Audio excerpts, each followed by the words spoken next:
Me që të dashur nga Berlini vjen sot një lajm vërtet i shumë pritur dhe i mirë për të gjithë shtetasit e Kosovës që kanë probleme me autoritetet gjermane për shkak të nënshtetësisë dhe dokumenteve, sepse në dokumentat e tyre është shënuar se janë shtetas të Serbisë. Ambasadori i Kosovës në Berlin Faruk Ajeti ka kumtuar sot lajmin se janë zgjidhur të gjitha problemet e shtetasve të Kosovës me çështjen e evidentimit në dokumenta si shtetas të Serbisë, që është bërë në mënyrë totalisht të padrejtë. Në Bavari, por edhe në shumë rajone të tjera të Gjermanisë, shtetasit të Kosovës kanë pasur probleme sepse në dokumentat e tyre personale, por edhe në dokumentat e tjera, është shkruar se ata janë shtetas të Serbisë dhe ate pa qenë fare. Ambasadori Ajeti thot se është arritur më në fund marrëveshje me Ministrinë Federale të Brendshme të Gjermanisë që ky problem të zgjidhet një herë e përgjithmonë dhe që të mos përsëritet në të ardhmen. Ndaj, shtetasit e Kosovës më nuk do të regjistrohen si shtetas të Serbisë në Gjermani.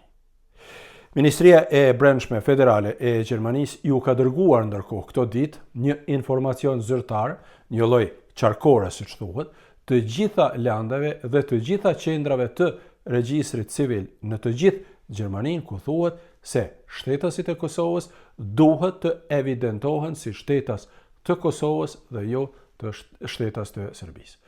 Ky problem ka ekzistuar që prej shpalljes së pavarësisë së Kosovës dhe atë, siç e thash, në shumë rajone, pavarësisht faktit që Gjermania është një prej vendeve të para që e ka njohur shumë shpejt pavarësinë e Kosovës. Megjithatë, shtetasit e Kosovës janë shënuar si shtetas të Serbisë dhe kanë krijuar probleme të mëdha në këtë mënyrë, e kjo tani ka marrë fund, thot ambasadori Ajeti. Të kuptohemi, ambasada e Kosovës ka kërkuar ka herë që ky problem të zgjidhet, por procedurat kanë zgjatur me vite të tëra derisa është arritur edhe marrëveshja përfundimtare. Sidoqoftë, tani më nuk duhet të ketë probleme të këtilla, e nëse eventualisht keni këso problemesh, atëherë duhet ta dini që Ministria e Brendshme Federale i ka informuar të gjitha landat dhe mbi 5200 qendra të regjistrit civil në të gjithë Gjermaninë që ky problem duhet të zgjidhet. Ndaj,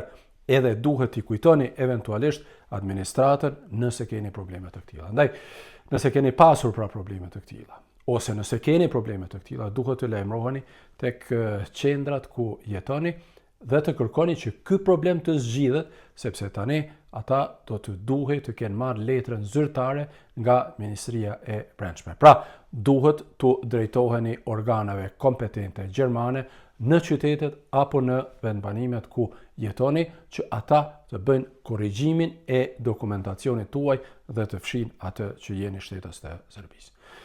Nëse edhe më të tje keni probleme, natyrisht që mund të shkruani në adresën e ambasadës Kosovës në Berlin, apo mund të shkruani edhe këtu në këtë video dhe unë me siguri që do të informoj përfaqësuesit e ambasadës me këto probleme. Por shpresoj edhe njëherë pra që problemet e tilla më kurrë nuk do të përsëriten. Faleminderit që jeni me mua dhe mirupafshim së shpejti me informacionet e tjera.